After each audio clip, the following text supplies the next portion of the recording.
that we have on our internet here to see if we could do a high resolution live stream. So I thought that I would give you a lecture on the meaning of margins in veterinary surgery. There's a lot of discussion about how aggressive we should be with our cancer surgeries with respect to, specifically I'm talking about soft tissue sarcomas, but with respect to how much is too little or too much surgery. And there's been quite a bit of discussion recently as to whether you need to be as aggressive as we once thought we had to be with soft tissue sarcomas. If you haven't already done so, please subscribe to our channel and make sure you turn on notifications so you'll get a ding on your phone the next time we live stream. To get to my presentation here, I'm going to start with a general statement or analogy. Say if you were to go to your human surgical oncologist with a big soft tissue sarcoma on your forearm, like this. And this is what they look like in people, not that different from what they look like in animals. And your surgeon said to you, we can do a really aggressive excision and have about a 5% chance of recurrence in 5 years, or we can do a marginal excision and have an 11 to 75% chance of recurrence in 5 years. And I know which one I would choose, but that's a choice or an option that we have to give to owners when we're discussing these types of surgeries. So I'd also like you to comment on quality of the audio and the visual display, whether we're having any dropped frames or whether the audio is choppy or anything like that. I'd really appreciate it.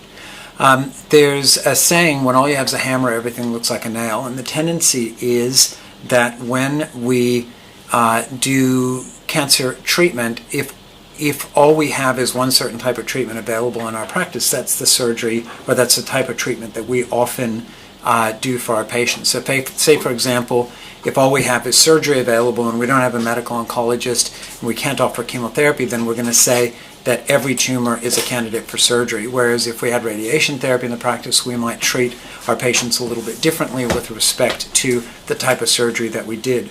Or if we had a medical oncologist that could do, for example, metronomic chemotherapy or electric chemotherapy or something like that, again, we might treat our patients differently. So just remember, just because all you have is a hammer in your practice doesn't mean that that's necessarily the best thing for the patient. You might consider what options might be available, including the possibility of referral offered for our patients. So I'm going to talk to you about the meaning of margins in soft tissue sarcoma surgery, and it's a topic that's very important to me. I do a lot of soft tissue sarcoma surgery, and I've published a lot of cases and stuff. And what I like about soft tissue sarcomas is that their behavior is very predictable if you treat them appropriately. And so even if you don't treat them appropriately, the behavior is going to be fairly typical as well. For example, if you have a large high-grade soft tissue sarcoma and you don't remove it with wide margins, it's almost certainly going to come back. So that is the topic that we're going to be talking about today. So a few facts. Local recurrence implies that the tumor comes back in the same place, and it's the major cause of treatment failure and death following soft tissue sarcoma surgery. The causes of local recurrence, it generally implies that we left cancer behind in the tumor bed, but another possibility of the presence is of what's called skip lesions. So skip lesions are if you did a cancer surgery and your margins were complete, but just outside the margin there were other foci of neoplastic cells. And the issue is that we kind of are starting to think of a cancer bed as kind of a regional phenomenon where if something can happen in one cell, the same thing can happen in surrounding cells as well. So you can have skip lesions. They don't happen as often with soft tissue sarcomas, but that certainly is a possibility. I think we see that more commonly probably with mast cell tumors. So the traditional approach that we always learned in vet school was just wide local excision. And wide local excision is 2 to 3 centimeter margins, and it's interesting to note that the 2 to 3 centimeter margins that are always recommended are really not based on any scientific evidence at all. That was just kind of a catch-all where we thought, okay, if we can convince people to do 2 to 3 centimeter margins, we're likely to get a clean margin and local control in the majority of our cases. But again, certainly in veterinary medicine, that's not based on any kind of research that shows. Basically what we're trying to do is we're trying to guess how far microscopic cells exist beyond the visible tumor. And so if we're saying that 2 to 3 centimeter margins are adequate for all tumors, that means that you're not going to have any cancer cells existing more than 2 to 3 centimeters beyond the visible or grossly palpable tumor. And we know that that approach is actually probably fairly inaccurate. If you have a grade 1 soft tissue sarcoma on an extremity, the invisible tumor cells might exist only a couple of millimeters away from the primary tumor, whereas if you have like an injection site sarcoma in a cat, you could have cancer cells existing 6 to 8 centimeters away from the primary tumor. So that's kind of the catch-all 2 to 3 centimeter margin is kind of a naive approach to cancer surgery. The other option that we can do with a soft tissue sarcoma is a marginal surgery. So what is a marginal surgery? That means that basically you're only cutting out grossly visible tumor and only so you're going just outside the grossly visible tumor. And if you just do that with malignant cancer, it's probably going to come back. The exception to that might be extremity soft tissue sarcomas which are low in grade. So low-grade soft tissue sarcoma on an arm or a leg, and I'll talk about that more in a little bit more detail, but if you do just a marginal excision, a lot of those are not going to come back. I have a question here. Do you still refer to an oncologist even if the histo comes back clear? Depends on a lot of different things, and I will talk about that in a little bit more detail later on, but that's a really good question, and I'll tell you, if I could answer that question in one slide, I would be very, very impressed with myself, because it is a fairly subtle and nuanced discussion.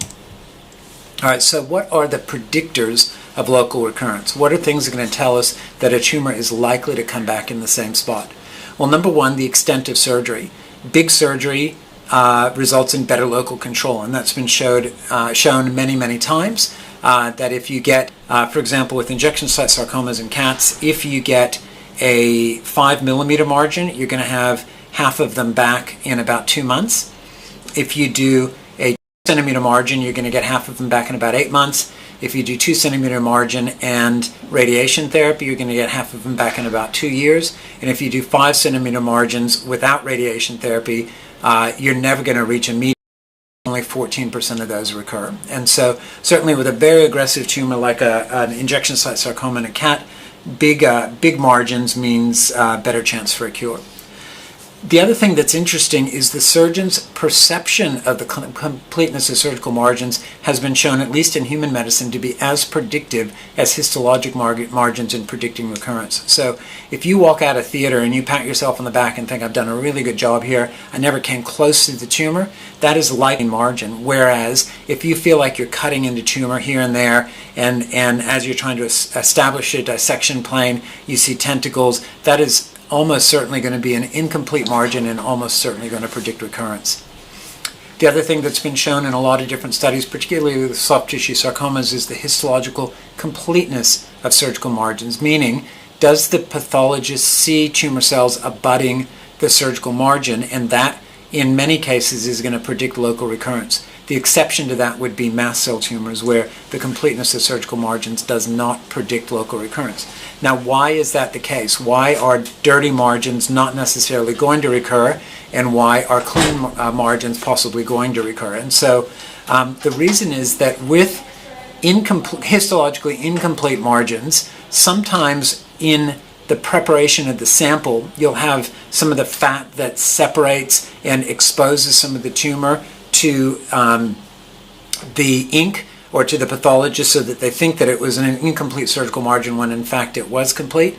The other would be these skip lesions that we talked about previously, where you could have a cluster of mast cells that are growing outside of the primary tumor and in fact possibly outside of the surgical field. So we do have a comment that audio is cutting off intermittently. I apologize for that. I'm getting a drop rate of 0.1% on my frames, and so that usually indicates that the live stream is pretty good, but I'd be interested to see if anybody else is seeing any cutoff of any of the audio. And then the next thing that is predictive of local recurrence is tumor size and grade. So the bigger the tumor, the more likely you are to have incomplete margins, the higher the grade. The bigger the tumor, the more likely you are to have recurrence, and the higher the grade, the more likely you are to have recurrence. All right, so again, local recurrence implies that you left residual tumor cells after the excision. So you've left cancer behind. Tentacles can exist a variable distance from the visible and palpable tumor. So if you had, for example, a low-grade soft tissue sarcoma on the extremity of a dog, these tentacles would only exist a few millimeters outside of the palpable and visible tumor. And that means that if you do a margin that's, half a centimeter or even a centimeter outside of that, you're going to get a curative surgery. In contrast to injection site sarcomas in cats, where you can have tumor tentacles extending 5, 6, 7, 8 centimeters away from the primary tumor. And so how can we predict which tumors are going to recur? And remember that local recurrence definitely predicts early death in almost every study. So what are our pitfalls here? Pitfalls here. So if you do a wide local excision on a narrow tumor, it's potentially overkill with maybe unnecessary morbidity.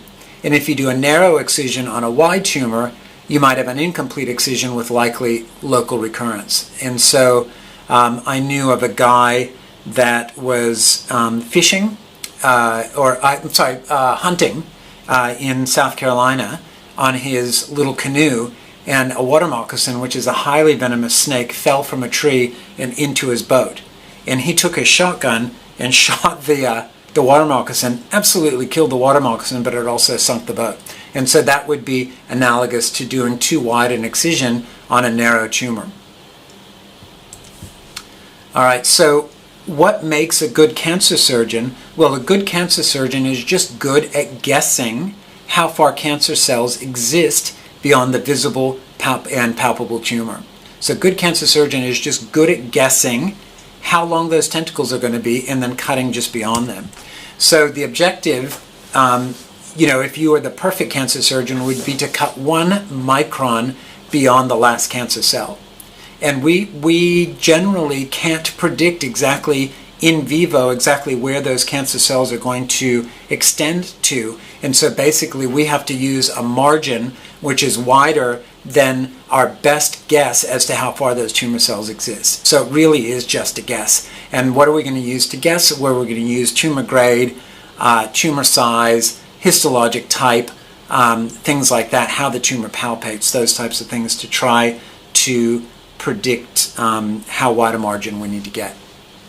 So again, how do we predict tentacle length? Where we're going to use histologic type. For example, with soft tissue sarcomas, we know that that's a collection of 5 or 6 or 7 different tumor types that all behave in a similar fashion. So we're looking at fibrosarcoma, malignant peripheral nerve sheath tumor, schwannoma, hemangioperiocytoma, undifferentiated sarcoma, malignant fibrocystocytoma, so several different types.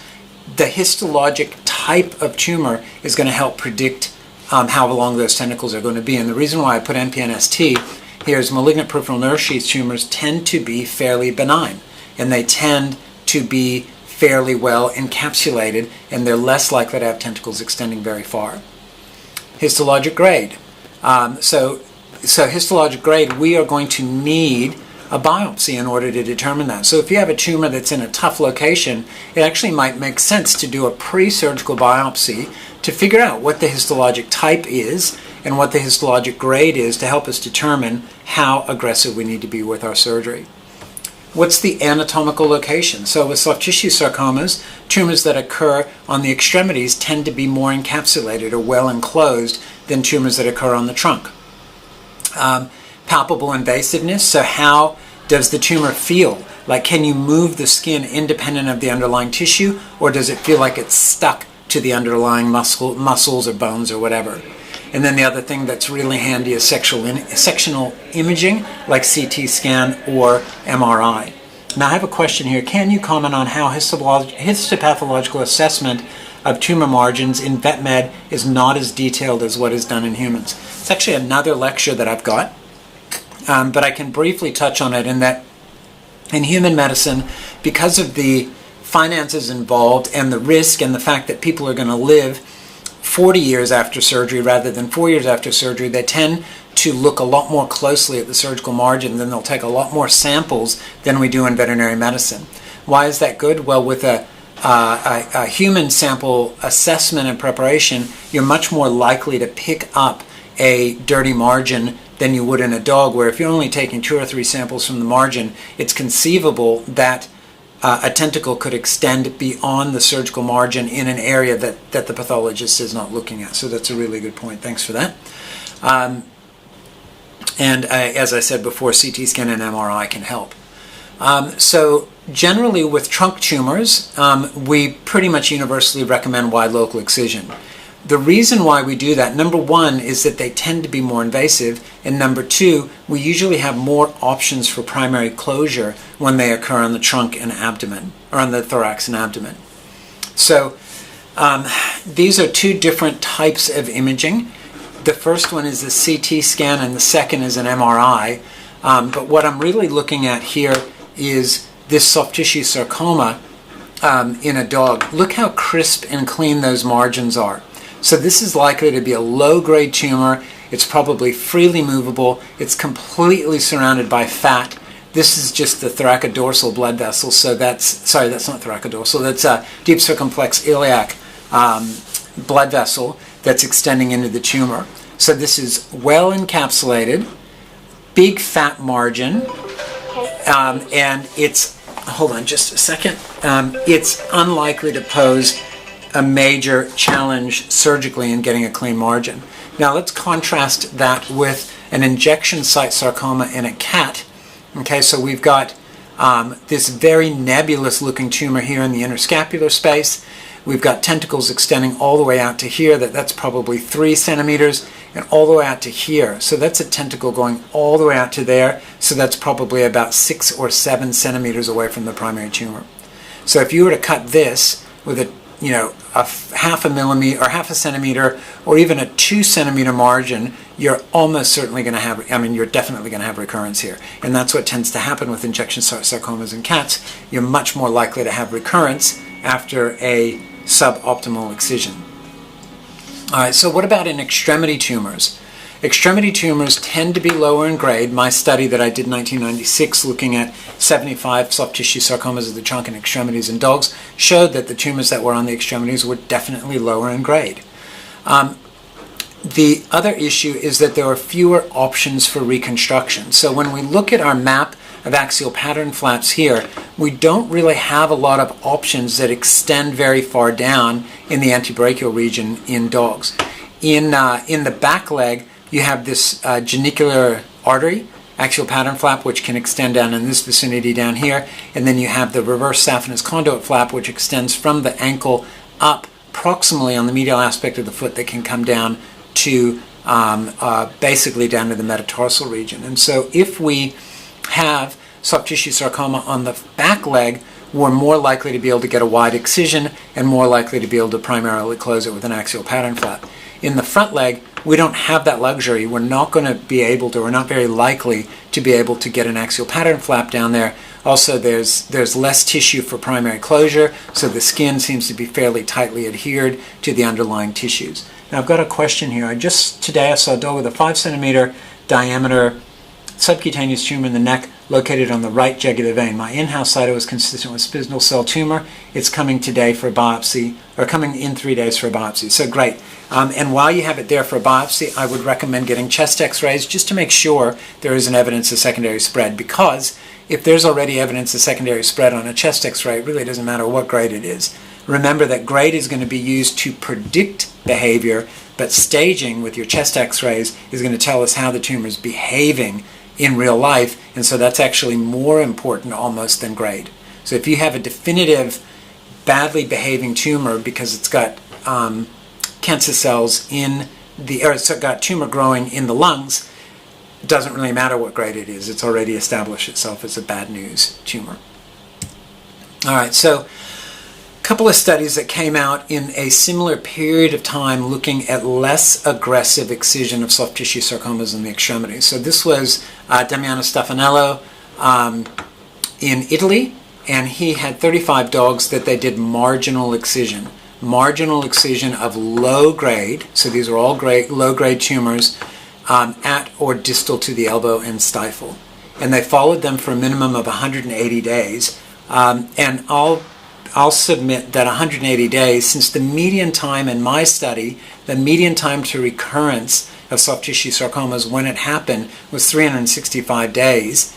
That tells us that if you're only following them for 180 days, that's probably not enough, and more of them likely recurred than is demonstrated in this study. So what they showed here was that dogs that had clean margins had no recurrence. Just by way of explanation, this is called a Kaplan-Meier survival curve. This is the probability of survival of whatever event we're talking about. So here it's local recurrence. So the probability of a lack of recurrence, so survival of recurrence. So that's 100% here. And then this is days on the x-axis here. And so what we see is that time 0, none of them have recurred. And then as we go on through time, we can see that the clean margins, none of them recurred. Now, when we look at dirty margins, we can see that 30% of them recurred. So we go back over here to the y-axis. We can see that the probability of survival is 0.7. So that means that 0.3 or 30% recurred. And in clean but close margins, about 20% recurrence. So overall, 4 out of 35 dogs had recurrence, which is 11%. 30% of dogs with dirty margins had recurrence of the tumor.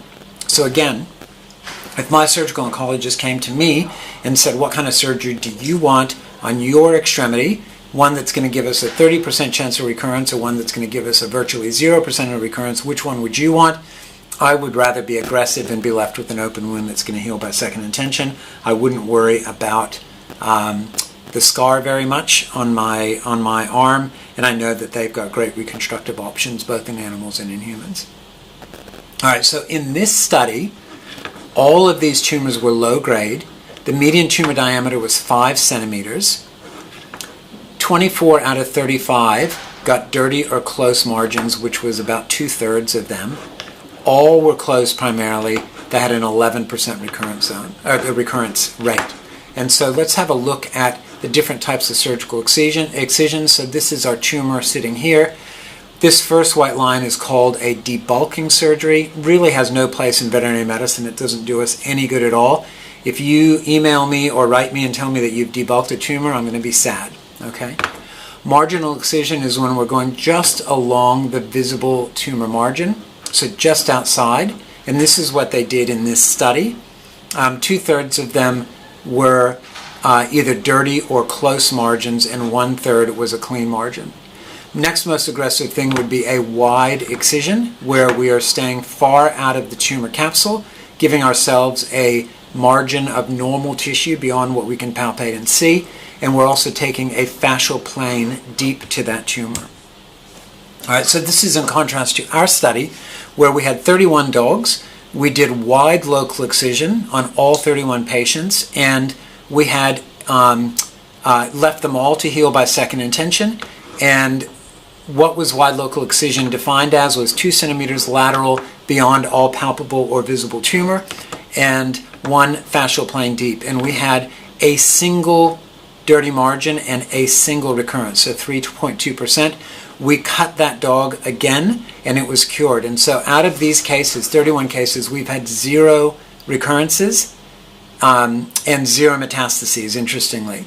And so we cured all of these patients, okay, and our median follow-up time was almost 3 years, okay, ranging from 380 days to 2,300 days.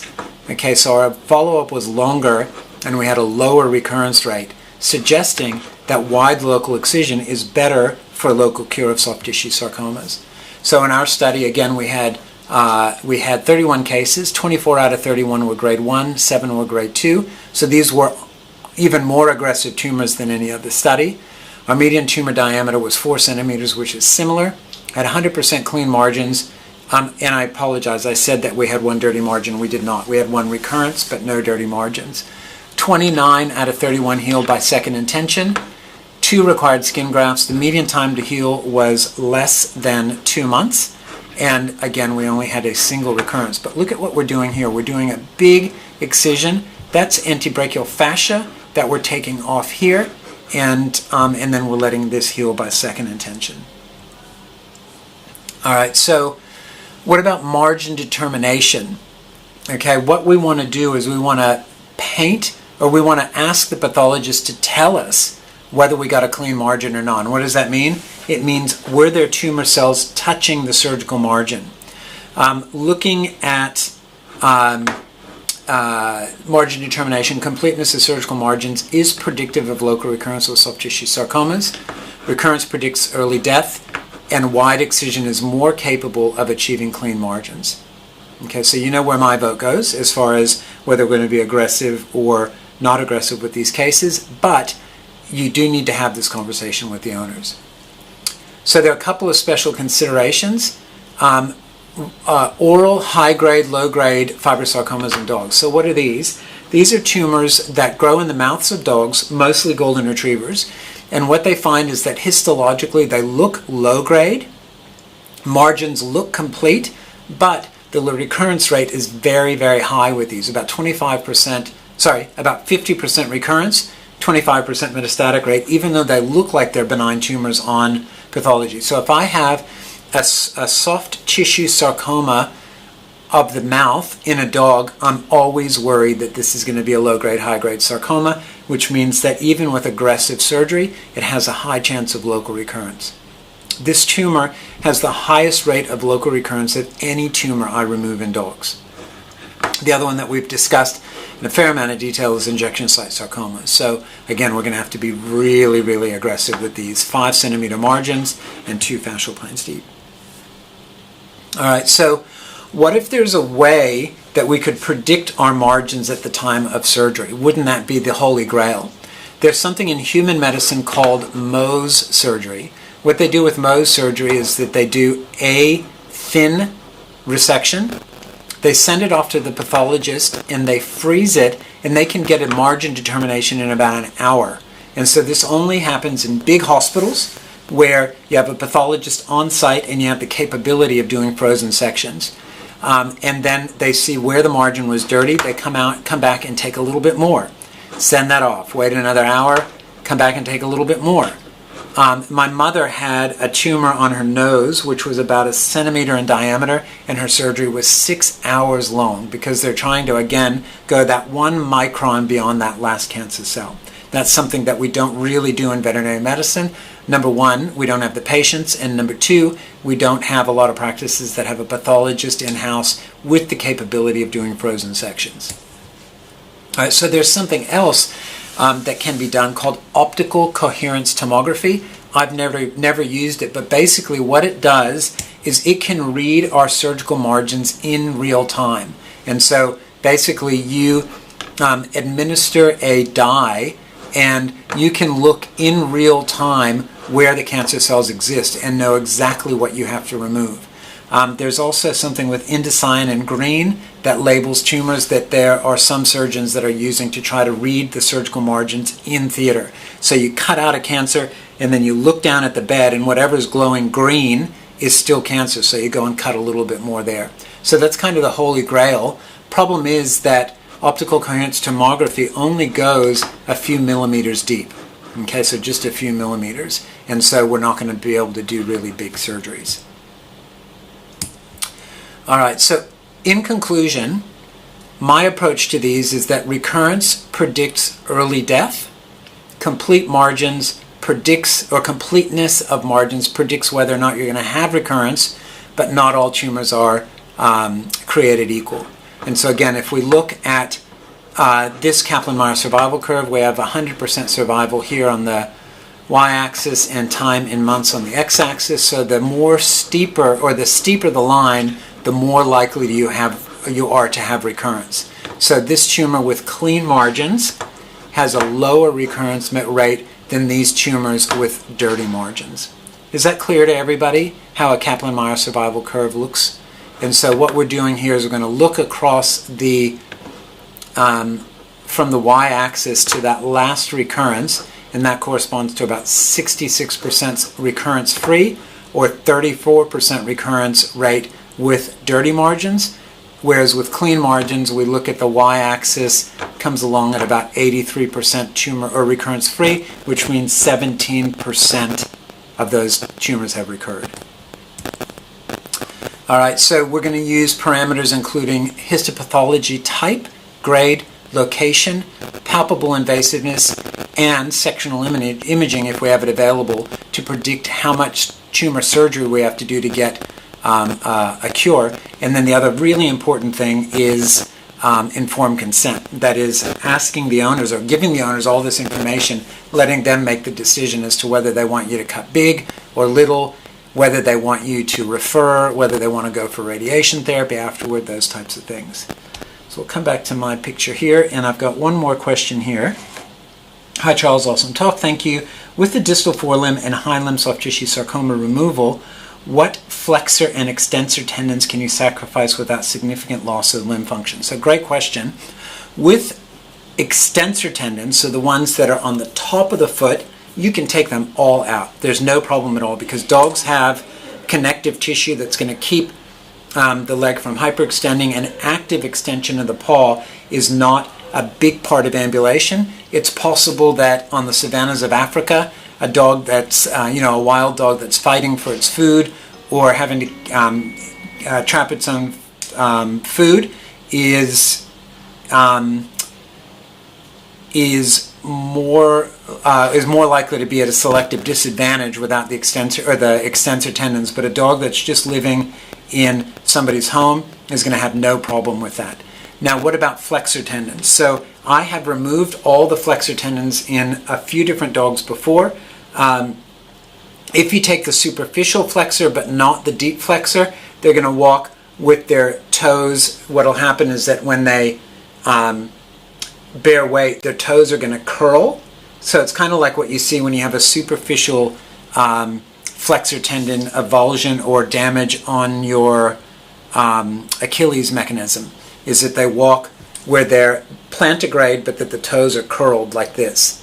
If you take all the extensor and flexor tendons, they're going to walk totally plantigrade like this on the toes. So the ankle or the hock or the carpus are still going to be intact. It's just going to be the toes that are going to be walking down on that metacarpal pad. If it means that we're going to be able to cure the tumor, I'm happy to do that.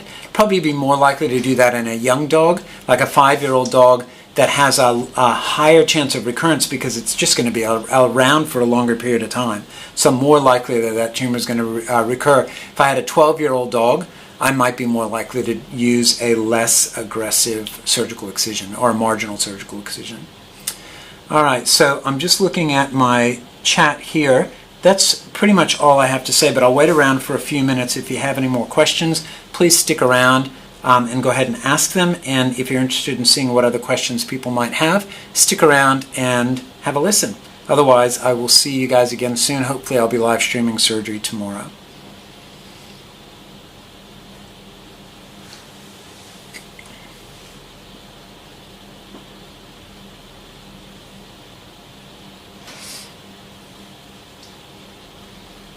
All right, any other questions?